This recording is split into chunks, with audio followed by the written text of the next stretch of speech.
그들의 발을 씻으신 후에 옷을 입으시고 다시 앉아 그들에게 이르시되 내가 너희에게 행한 것을 너희가 아느냐? 너희가 나를 선생이라 또는 주라 하니 너희 말이 옳도다. 내가 그러하다. 내가 주와 또는 선생이 되어 너희 발을 씻었으니 너희도 서로 발을 씻어주는 것이 옳으니라. 내가 너희에게 행한 것 같이 너희도 행하게 하려 하여 본을 보였노라. 내가 진실로 진실로 너희에게 이르노니 종이 주인보다 크지 못하고 보냄을 받은 자가 보낸 자보다 크지 못하나니 너희가 이것을 알고 행하면 복이 있으리라. 내가 너희 모두를 가리켜 말하는 것이 아니니라. 나는 내가 택한 자들이 누구인지 알미라. 그러나 내 떡을 먹는 자가 내게 발꿈치를 들었다 한 성경을 응하게 하려는 것이니라. 지금부터 일이 일어나기 전에 미리 너희에게 일러둠은 일이 일어날 때 내가 그인 줄 너희가 믿게 하려 함이로라. 내가 진실로 진실로 너희에게 이르노니 내가 보낸 자를 영접하는 자는 나를 영접하는 것이요 나를 영접하는 자는 나를 보내신 이를 영접하는 것이니라. 성도님들로부터 자주는 아니지만 드문드문 받는 질문이 있습니다. 제 자녀가 이번에 결혼을 해서 신혼집을 차렸는데 아직 교회를 정하지 못했는데 혹시 추천해 주실 만한 교회가 있으실까요? 혹은 저희 집 자녀가 이번에 취직을 해서 타지에서 생활을 하게 되었는데 그곳에서 출석하고 있는 교회가 있는데요. 그 교회가 어떤 교회인지, 건강한 교회인지, 이단은 아닌지 알아봐 주실 수 있으실까요?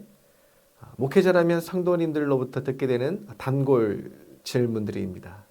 이런 질문들을 받게 되면 저희 목회자들은 주변 동료 목회자들에게 정보를 얻거나 혹은 그 해당 교회 홈페이지에 접속해서 담임 목사님의 설교를 들어본다거나 이단 관련 보도 및 연구 자료를 토대로 이단 여부를 파악한다거나 등등 여러 루트를 통하여서 교회를 추천하기도 하고 추천받은 교회를 두고서 출석해도 될 만한 교회인지를 살펴보기도 합니다. 그리고서 교회를 추천해 드리는데 추천하면서 제가 꼭 전하는 말이 있습니다. 그것은 그 교회에 직접 가보셔야 한다라는 말을 꼭 해드립니다. 사실 목회자의 역할은 추천받은 교회가 이단이냐 아니냐 여부를 알려드리는 것으로 끝이 난다고 생각합니다. 최종적인 판단은 당사자 본인의 몫이 되겠죠. 본인이 직접 가서 어떤 교회인지 경험해보고 결정해야 후회가 없는 것입니다. 그렇지 않고 주변에서 건네는 말만 듣고 교회를 결정한다면 얼마 가지 못해 이런저런 이유로 교회를 나서게 될 것이고 이 패턴이 반복될수록 이 교회, 저 교회를 기웃거리며 옮겨다니는 소위 노마드 성도, 한 곳에 온전히 정착하지 못하고 떠도는 유목민 성도의 삶을 살게 되는 것입니다. 어느 한 목사님이 쓴 목회 칼럼을 읽게 되었습니다. 제목은 교회를 선택하는 3가지 기준이라는 칼럼이었는데요. 그 첫 번째 기준은 무엇이냐? 그 교회 안에 진정으로 삶을 나눌 수 있는 공동체가 있느냐?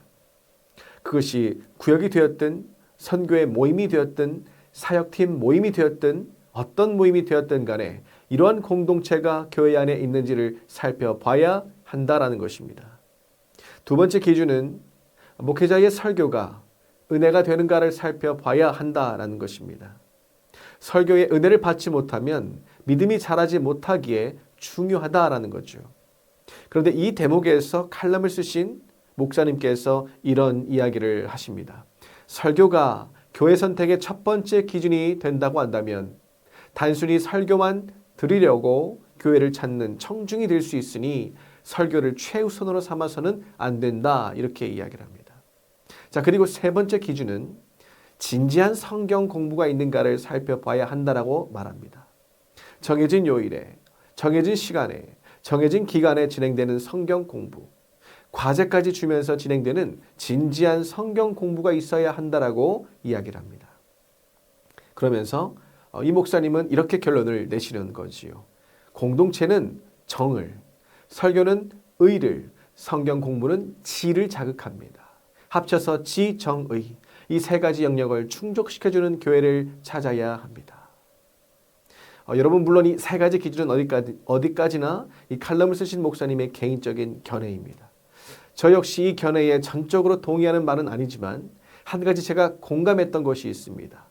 그것은 교회 선택에 있어 최우선으로 삼아야 하는 것이 설교가 아닌 그 교회 안에 진정으로 삶을 나눌 수 있는 공동체가 있는가. 바로 이것이 교회 선택에 있어 첫 번째 기준이 되어야 한다는 내용이었습니다. 다시 말씀드리지만 앞선 3가지 기준은 어디까지나 개인적 견해입니다.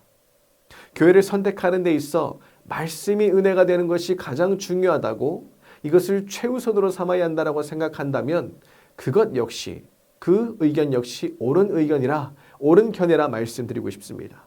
다만 오늘날 온갖 편가르기와 흠잡기를 일삼는 모습으로 인하여서 크게 실망하여 상처받고 교회를 등지고 결국 교회를 떠나는 그런 성도들이 시간이 지날수록 늘어나고 있는 상황이 오늘날 교회들의 현실임을 고려할 때 서로의 생각을 들어주고 공감해주고 즐거워하는 자와는 함께 즐거워해주고 우는 자와는 함께 울어주는 그러면서 삶을 깊이 있게 나누고 서로를 향한 지속적인 관심을 기울이면서 서로를 위해 기도해주고 든든한 버팀목이 되어주고 징검다리가 되어주는 그런 공동체는 이 시대에 절실히 요구되는 공동체라 말할 수 있지 않겠습니까?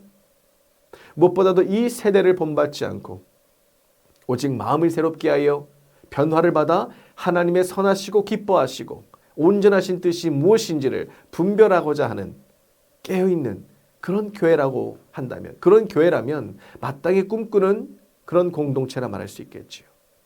그래서일까요? 오늘 본문 속 예수님께서 제자들의 발을 씻기시며 하신 말씀, 내가 너희의 발을 씻었으니 너희도 서로 발을 씻어주는 것이 옳다는 오늘의 말씀은 잡음과 갈등에 그치지 않는 교회 공동체 안에 속한 우리에게 있어 경각심을 안겨주는 말씀으로 다가옵니다. 오늘 본문 12절의 말씀을 저희 여러분이 함께 받도록 하겠습니다. 그들의 발을 씻으신 후에 옷을 입으시고 다시 앉아 그들에게 이르시되 내가 너희에게 행한 것을 너희가 아느냐. 아멘. 예수님께서 제자들의 발을 씻으시고 저들에게 건네셨던 첫 마디가 무엇이었습니까? 내가 너희에게 행한 것을 너희가 아느냐는 것이었죠. 무슨 의미겠습니까? 내가 너희의 발을 씻어준 이유를 너희는 알고 있느냐? 이 의미일 것입니다. 이에 제자들은 침묵으로 답하죠. 예수님께서 느닷없이 자신들의 발을 씻어주시는 어디에서도 듣도 보도 못한 그 상황을 경험한 제자들로서는 당황스러운 나머지 무엇이라 답해야 할지 고민이 되었을 겁니다. 이런 저들의 마음을 아셨던 걸까요? 예수님께서는 저들의 답변을 기다리지 않으시고 계속해서 말씀을 이어가시며 이와 같이 다음과 같이 말씀하십니다. 본문 13절과 14절의 말씀을 함께 읽겠습니다. 너희가 나를 선생이라 또는 주라 하니 너희 말이 옳도다. 내가 그러하다. 내가 주와 또는 선생이 되어 너희 발을 씻었으니 너희도 서로 발을 씻어주는 것이 옳으니라. 아멘. 먼저 13절에 보시면 너희가 나를 선생이라 또는 주라 하니 너희 말이 옳도다 하시며 끝에 가서 내가 그러하다 말씀하시는 것을 보게 됩니다. 내가 그러하다. 너희는 나를 누구라 생각하느냐? 너희는 나를 선생으로, 너희는 나를 주로 생각하느냐? 옳도다. 내가 그러하다. 나는 너희의 선생이요 너희의 주라 말씀하십니다. 원어 성경에 보면 선생을 가리켜 디다스칼로스라고 기록하고 있는데요. 당시 유대인들은 이 디다스칼로스라는 호칭을 누구에게 붙였느냐면 자신들보다 진리의 길을 앞서 걸어가는 사람, 본이 되는 사람을 가리켜서 디다스칼로스라는 호칭을 붙였습니다. 하지만 제자들은 일반적인 의미로 디다스칼로스라는 호칭을 사용한 게 아니죠. 제자들은 그보다 초월적인 존재로 예수님을 인식하고 있었습니다. 이것을 깨닫게 하는 표현이 바로 다음에 나오는 주라는 표현이죠. 원어로는 퀴리에라고 해서 내 삶의 주인이 되시는 분, 하나님을 뜻하는 표현이 퀴리에입니다. 즉 제자들은 예수님을 자신보다 앞서 진리의 길을 걸어가시는 분으로 예수님을 자신들 인생의 주인이 되시는 하나님으로 바라봤던 겁니다. 이에 예수님께서는 제자들이 자신을 선생이요 주라 부른 것을 인정하시면서 자신이 유일하고 진실된 참 선생이요 하늘아버지의 권능을 부여받은 유일하고도 참된 주가 되심을 확언하는 뜻을 담아 내가 그러하다. 너희의 생각이 옳다. 말씀하신 것입니다. 그러면서 14절에 이르러서 내가 너희의 발을 씻었으니 너희도 서로의 발을 씻어 주는 것이 옳다. 말씀하고 계시죠. 자, 여러분 지금 예수님께서 굉장히 중요한 말씀을 하셨는데요. 이 말씀은 오늘 말씀의 포인트가 되는 내용이기도 합니다. 내가 너희의 선생이요. 내가 너희의 주이기 때문에 다시 말해 내가 너희보다 앞서 진리의 길을 걷는 자요. 내가 너희의 인생의 주인이 되기 때문에 너희는 내가 행한 대로 그대로 따라 행해야 한다 말씀하셨다라는 것입니다. 이어지는 15절에서도 예수님은 같은 뜻을 담아 말씀하고 계십니다. 15절의 말씀을 저와 여러분이 함께 읽도록 하겠습니다. 내가 너희에게 행한 것 같이 너희도 행하게 하려 하여 본을 보였노라. 아멘. 자, 예수님께서 무엇이라 말씀하십니까? 내가 본을 보였노라 말씀하시죠.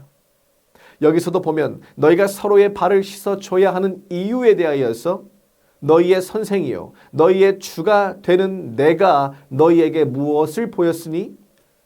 본을 보였으니 너희는 내가 본을 보인 대로 행하여야 한다 말씀하고 있다는 겁니다. 영어 번역본들을 보면 공통되게 example이라는 단어를 사용합니다. example. 내가 하나의 예를 보였다는 뜻입니다. 어떠한 삶을 살아야 하는지에 관한 길을 제시했다라는 뜻인 거지요. 그러니까 예수님께서 발을 씻기시는 예를 보이셨다는 건 이를 통해 예수님께서 제자들에게 전하고자 하시는 궁극적인 뜻이 그것은 무엇이겠습니까? 내가 보인 예를 따라, 내가 보인 길을 따라 너희도 상호간 서로를 섬기며 살라는 의미 이것입니다. 그렇게 사는 것이 그리스도인으로서 합당한 모습이요. 그렇게 사는 것이 옳도다 말씀하시는 겁니다. 인생을 가리켜서 흔히 길을 걷는다는 표현으로 빗대고는 하는데요. 여러분 신앙생활도 마찬가지입니다. 신앙의 길을 걸어가는 거죠. 중요한 건 신앙의 길은 우리 스스로가 지닌 의지와 판단으로 걷는 게 아니라 신앙의 길은 우리 앞에 놓인 발자국을 따라 걷는 길이 신앙의 길입니다. 그 발자국은 누구의 발자국이겠습니까? 예수 그리스도께서 남기신 발자국인 거죠. 그 발자취를 따라 걷는 길, 이것이 신앙의 길이요. 그 발자취를 따라 걷는 자만이 성령의 인도하심을 받아 마음 가운데 기쁨이 충만하고 은혜가 가득하여서 험한 세상을 살면서 겪는 모든 고난을 견디게 하고 이기게 하여 끝내 우리가 걷는 길의 목적지인 영원한 하나님 나라에 들어가 하나님과 영원토록 함께하는 영생의 축복을 누리게 되는 것입니다. 친애하는 안동교회 성도 여러분, 하나님 예수님께서는 우리가 걸어가야 할 신앙의 길을 먼저 걸어가심으로 우리 삶의 본이요, 우리 삶의 이정표요, 우리가 도달해야 할 목적지가 되어 주셨음을 여러분 믿으시기를 바랍니다. 여러분 주변에 섬김이 필요한 사람이 있는지를 돌아보십시오. 하루하루 힘겹게 살아가고 있는 지체가 있습니까? 그 지체를 위하여 여러분이 할 수 있는 일이 무엇인지, 어떤 섬김을 행할 수 있는지 여러분 기도해 보시고 그 마음 가운데 주시는 말을 여러분 이행하시기를 바랍니다. 필요하다면 위로의 말 한마디라도, 필요하다면 한 끼의 식사라도, 필요하다면 두세 사람이 함께 찾아가 교제의 시간을 가져보시기를 바랍니다. 요즘은 교구별로 대신방이 진행되고 있는 만큼 필요하다면 해당 가정이 신방을 받을 수 있도록 말씀으로 그리하여 힘을 얻고 말씀 또한 기도함으로 위로를 얻을 수 있도록 이런 때일수록 꼭 신방을 받으시라 여러분 권면하시기 바랍니다. 이렇게 누군가를 향한 섬김의 헌신을 이루어가는 여러분 모두가 되시기를 바랍니다. 특별히 사랑방을 모집하고 있는 이때 매주 모여서 서로 말씀을 나누고 삶을 나누고 서로를 위해 기도할 수 있는 이 자리를 통하여 섬김을 받고 섬김을 통해 회복을 누려야 하는 그런 분이 여러분 주위에 계신다라고 한다면 여러분 그 사람에게 찾아가셔서 사랑방에 함께 신청하자라고 권면하시고 모임에 참여하는 여러분 되시기를 바랍니다. 여러분 본문 16절을 보세요. 예수님께서 우리를 누구라 말씀하고 계시는지를 여러분 보시길 바랍니다. 여러분 우리를 가리켜 누구라 말씀하고 계십니까? 우리를 가리켜 종이라 보냄을 받은 자라 말씀하고 계시죠. 여러분 종은 주인보다 크지 못하고 보냄을 받은 자는 보낸 자보다 크지 못하다라고 말씀하고 계시지 않습니까? 어떤 의미겠습니까? 종보다 큰 자인 주인이 섬김의 본이 되었으니 보냄을 받은 자보다 큰 자인 보낸 자가 섬김의 길을 걸었으니 주인보다 작은 자요 보낸 자보다 작은 자인 너희는 마땅히 누군가를 섬겨야 하지 않겠느냐. 그러면서 17절에 이것을 알고 행하는 자는 무엇이 있으리라? 복이 있으리라 말씀하십니다. 교회는 세상의 것이 아닌 하나님께서 약속하신 복을 얻기를 누리기를 소망하는 공동체가 여러분 교회인 줄로 믿습니다. 그 복을 섬기는 자에게 섬기는 것에 진심을 기울이는 교회에게 있으리라 약속하신 오늘 예수님께서 우리에게 주시는 말씀을 붙드는 우리 전주 안디옥 교회에 속한 모든 성도님들 되시기를 바랍니다.